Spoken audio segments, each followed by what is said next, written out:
Hoje a gente vai aprender o que é DNS. DNS significa Domain Name System e a função explícita dela, a função principal, é resolver endereços de IP. Qual que é o problema aqui? Vamos pensar numa lista telefônica. A gente tem aqui os nomes das pessoas e os números de telefone de cada uma. É muito difícil a gente gravar o número de telefone de todas as pessoas. Então, o que a gente faz? A gente pensa, pô, quero ligar pro Carlos, você vê aqui no nome do Carlos, tu vê o número de telefone que tá salvo na lista e efetivamente faz a ligação para ele. Ah, o problema que DNS vem para resolver é o problema de memorizar os números de IPs de cada servidor que a gente quer acessar. Então, por exemplo, aqui a gente tem o número de DNS do Twitter e do Google. Cara, são números muito difíceis de memorizar. É muito mais fácil só gravar o nome twitter.com e o DNS vai te redirecionar pro IP do servidor do Twitter. O que exatamente é o DNS? O DNS é uma infraestrutura hierárquica de vários name servers, vários servidores. Um request, por exemplo, se eu quero acessar o google.com, ele vai iniciar no root. O root vai olhar .com e vai me redirecionar para o TLD, Top Level Domain.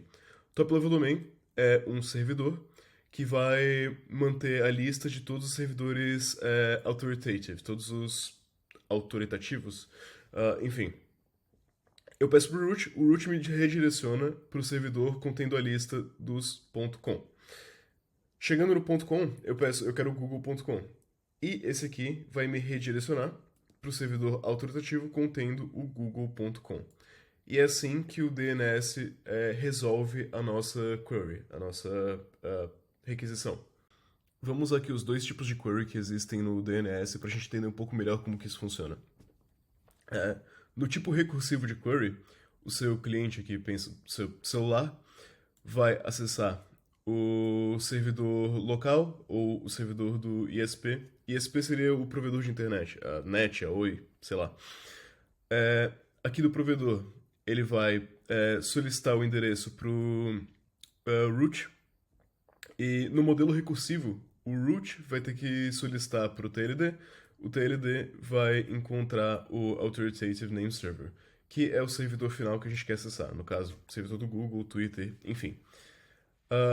A diferença entre o modelo recursivo e o iterativo é que no iterativo você vai fazer a requisição, por exemplo, google.com para o local, e ele vai pedir para o root o endereço do TLD. Depois ele pede para o TLD o endereço do google.com. Né? Aqui o root ele vai te responder onde que fica o ponto .com e aqui o TLD ele vai te responder onde que fica o Google. Google. O modelo iterativo geralmente é preferido. Por quê?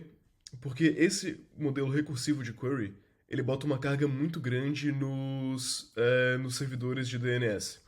Isso é ruim para a infraestrutura porque, cara, são milhões de requests por segundo. É muito pesado para a estrutura da DNS ter que fazer muitas queries recursivas. É melhor o ISP solicitar para o root onde fica o ponto .com, depois solicitar para o TLD onde fica o Google, e aí ele encontra o servidor final que ele quer chegar, que é o Authoritative. Como o DNS é uma infraestrutura core da internet e a gente não quer sobrecarregar ela, é muito importante que o caching seja feito. E existe cache, ele pode ser feito em vários níveis. Por exemplo, se eu quero acessar o google.com de novo, provavelmente o meu browser já vai ter o endereço do Google na minha cache. Eu nem preciso chegar na DNS para saber qual que é o IP do servidor do Google. Se o meu browser não tiver, pode ser que eu tenha cache no sistema operacional. Se eu não tiver no sistema operacional, talvez tenha cache no servidor de DNS local, no seu roteador, ou no ISP. E se não tiver em nenhum desses, aí sim a gente vai buscar na DNS de fato onde fica qual o IP do servidor do Google.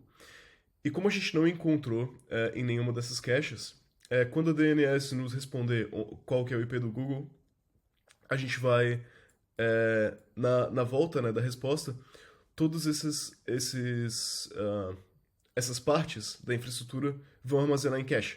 O ISP vai atualizar a cache dele, vai salvar qual é o IP do Google. O DNS local também vai atualizar a cache. O nosso sistema operacional também vai atualizar a cache. E o nosso browser também vai atualizar a cache.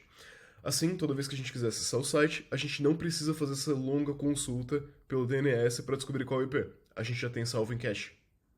Mais a título de curiosidade aqui, existem 13 root servers, lembra aquele mais top level da hierarquia, que são organizados são administrados por 12 órgãos diferentes ao redor do mundo, e existem mais de 1000 réplicas desses 13 servidores para distribuir a carga ao redor do globo e ajudar na redundância, porque como é uma infraestrutura core da internet que está todo mundo usando o dia inteiro, o tempo todo, é muito importante que tenha bastante redundância e bastante replicação. E é isso. Essa foi a introdução à DNS.